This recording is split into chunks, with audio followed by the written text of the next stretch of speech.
What's going on, guys? Today we are taking a look at the Turbo Falconzord from Power Rangers Super Megaforce. Most of you would recognize this figure as being a version of Mock Falcon from Gokaiger. Gokaiger. It's not a bad looking figure at all. It comes packaged in robot mode, which those of you who are fans of the original Super Sentai will know this did not have a robot mode. But Bandai of America went ahead and gave it a robot mode, or Megazord mode, even of itself. I do appreciate that, and we'll take a look at that in a bit.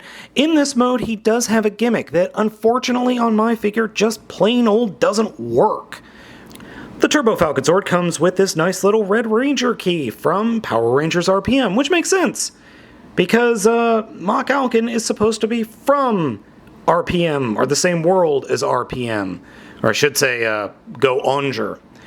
Now, there is a Red Abba Ranger, or Red Dino Thunder Ranger, that comes with everyone's favorite Q-Rex Megazord. They're about the same.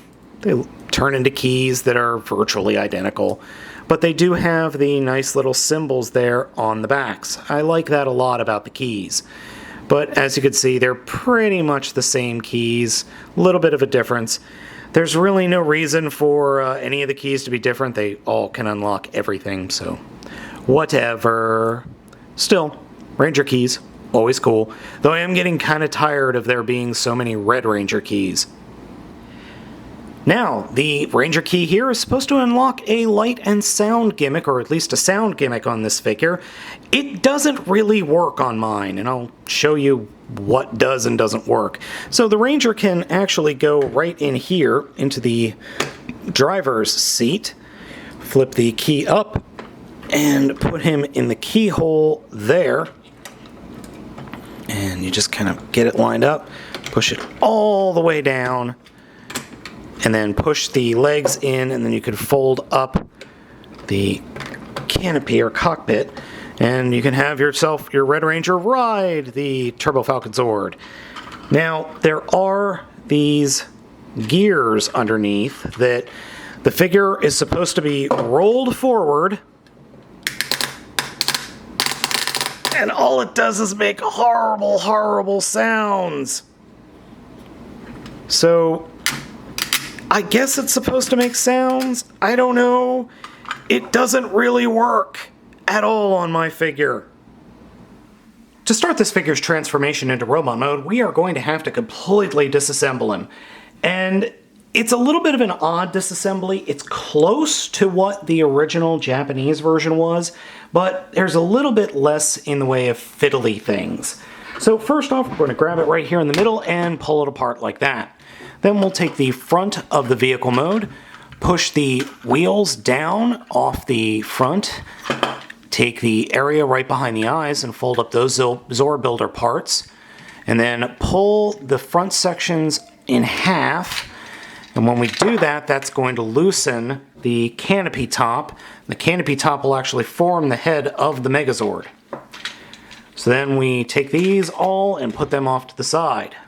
Next up is the back half. First, we're going to reach around and pull off the muffler, which I think you guys could guess what the muffler is going to be. Pull off part of this.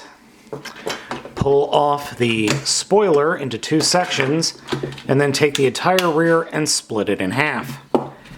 Reach inside the rear and flip out the Megazord legs, like so.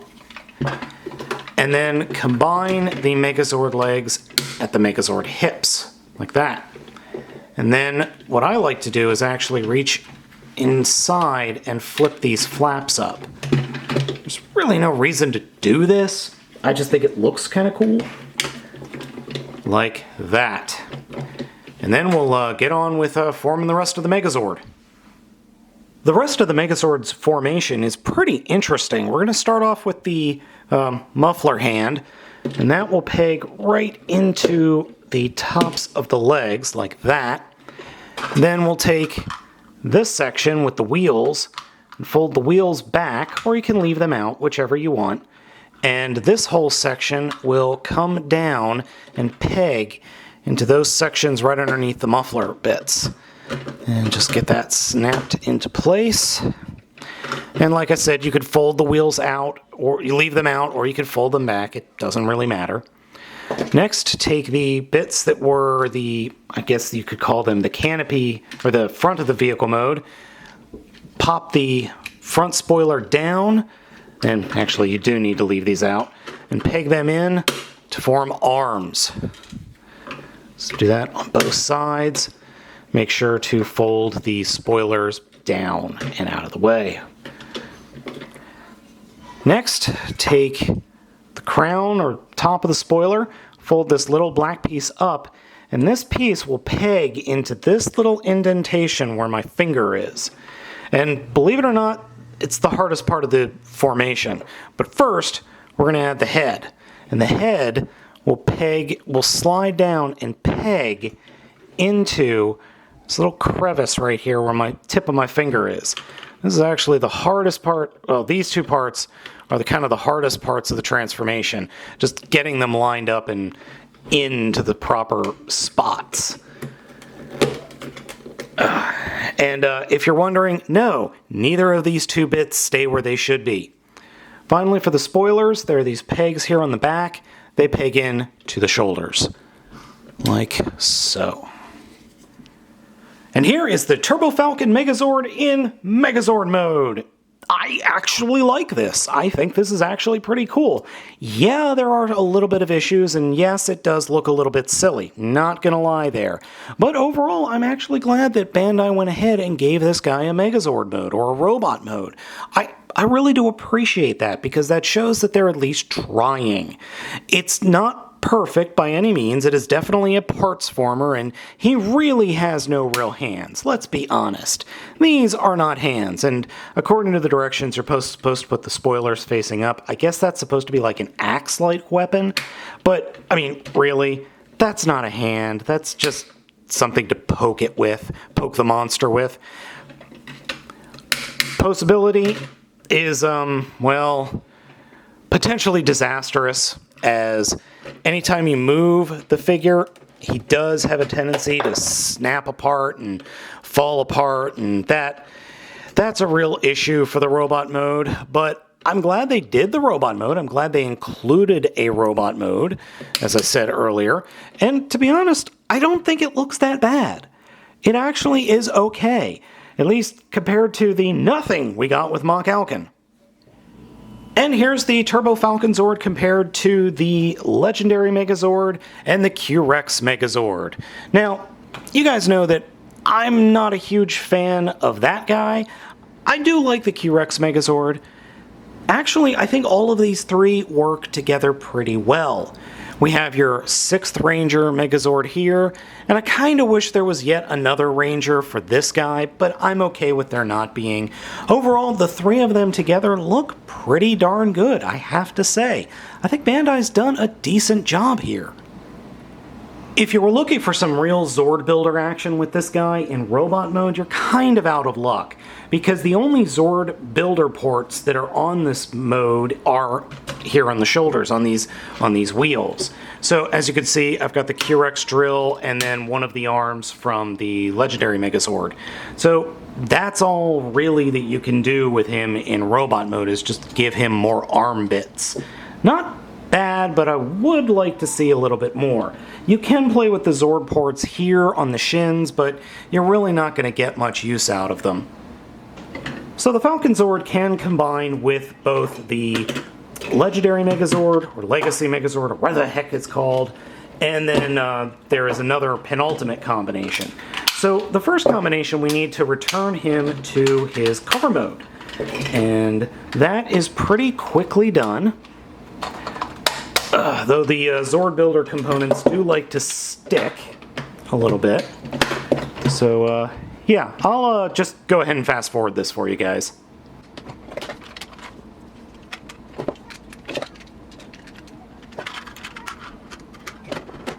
Alright, we have returned the Turbo Falconzord back into vehicle mode, and we are going to add 1/2 of another Megazord. So we just drop him right on top. I actually think I have these arms backwards. Give me just a second. Sorry about that. There we go. And we drop him right on top and plug him into place. And fold up these flaps. And we have another mode. Honestly, I don't know what this mode is called because they don't call it anything in the directions, which is really weird, but that is kind of par for the course with Bandai. They really have a bad habit of doing that.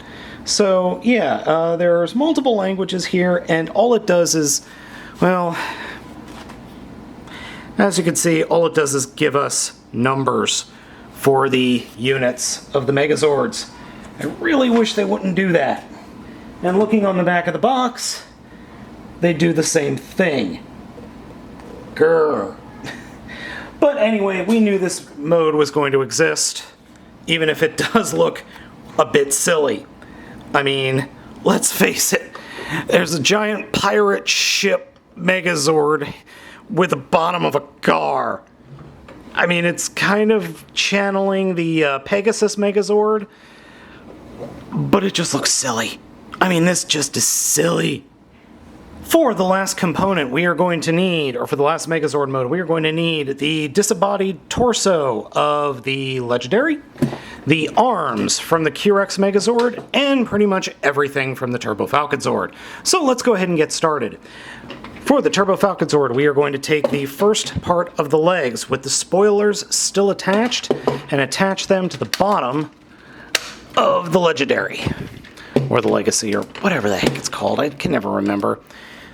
Next, we are going to open up the front, which you really should use a key for, but I just kind of push down and then pull and then pop it down.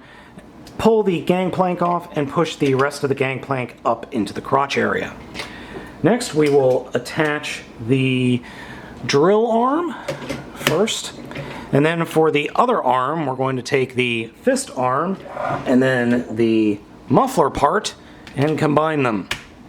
And then attach them. Now, something I discovered after I shot those last segments was there is actually a hinge here for the thumb of the robot mode. Didn't notice that at first, and to be honest, I think I just glossed over it completely in the directions. Yeah, I totally did. It also doesn't help that they don't actually show it in the directions either. They just kind of go from, let's see, one step to another. It's nowhere else in the directions. Doesn't even actually explain it. But I just pushed and I heard a snap other than the hinge that you hear there. So yeah, you can totally get a hand look to the mufflers there. Next we will take the hat, or I should say what will be the pirate hat, and combine it with the Megazord's swords, which I forgot to take off from the other mode. Sorry about that. So we'll take these guys and combine them such that the outside of the sabers are pointing toward the outside of the hat.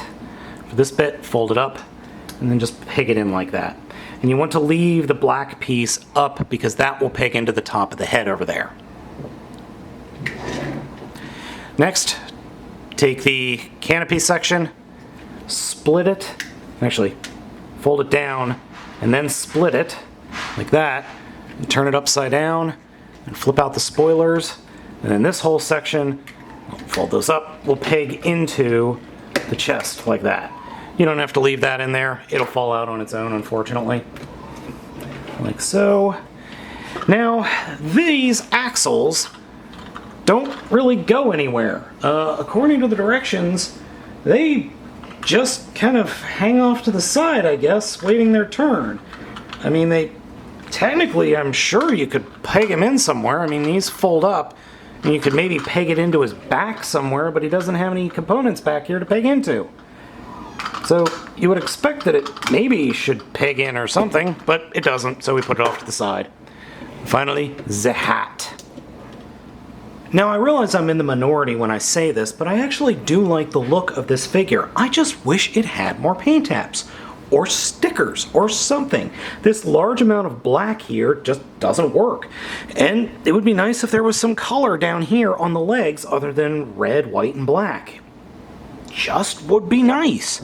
I would like maybe flames here, or the flame motif that we had with the original figure. That would also be nice as well. But overall, I think the look of the ultimate legendary Megazord is pretty good. From the back, there's not much going on back here. Not a lot of kibble at all. Still don't know what these two clips areas are for on the back of the figure, but we'll find out eventually, I'm sure. It's not a bad mode at all. I think it's actually pretty good, to be honest. The figure retains its normal head sculpt, but with this really wicked cool hat. It is a really big hat, too. At the end of the day, I like the Turbo Falconzord quite a bit. There are, of course, some minor issues, and that chiefly has to do with the Zord builder system, but I have to give Bandai credit. They have done a pretty darn good job here, creating a Megazord out of a figure that didn't have a robot mode. So guys, I hope you enjoyed this video review of Bandai of America's Turbo Falconzord from the Power Rangers Super Megaforce toy line. As normal, I'm Baltmatrix, and I'll catch you next time.